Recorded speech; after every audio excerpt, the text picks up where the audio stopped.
Alla fine del cinema muto si riempirono le osterie di vecchi attori poco fonogenici e dalle tante malinconie che guardavano il cielo lunatici come dovesse cadere giù, ripensando a quel silenzio magico, a quel silenzio che non c'era più, e ai rumori del mondo antipatici e dispettosi alzavano il bicchiere,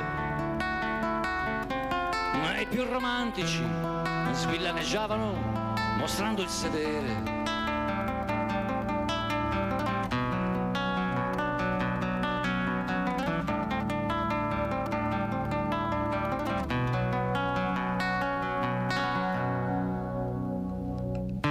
Alla fine del cinema muto, sulle panchine dei grandi viali, quei vecchi attori bestemmiavano al troppo sole che ha il potere di bruciare le ali, e si perdevano in discorsi accademici sulla storia e su Occhio di Lynch, per capire se è vero che chi perde ha torto e chi ha sempre ragione e chi vince.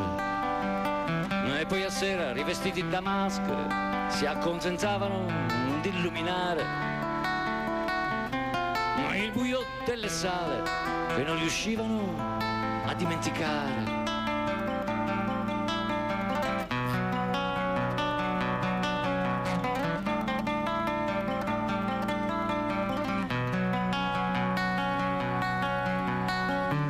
Anche noi alziamo spesso il gomito, rifugiati dentro un'osteria, per una strana voglia di nasconderci e rimeditare la filosofia. E dentro al cielo vediamo risplendere un idolo d'oro al posto del sole, un nuovo Dio che non riusciamo a comprendere né a descrivere con le parole. Un Dio moderno che tutti adorano e che regala vuoti di memoria. Un Dio impaziente, annoiato, che sembra stanco della nostra storia.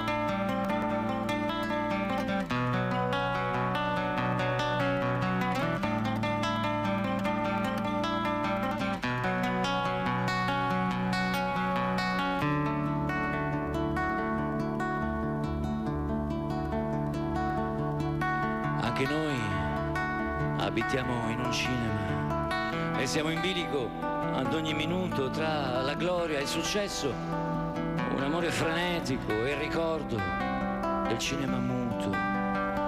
E dalle panchine vediamo passare delle folle accaldate di gioia per il futuro mondo fantascientifico e il suo meccanismo che distrugge la noia. E il corteo è annunciato da angeli che buttano fiato dentro a una tromba. Questo futuro, si dice, ci farà l'effetto di una bomba.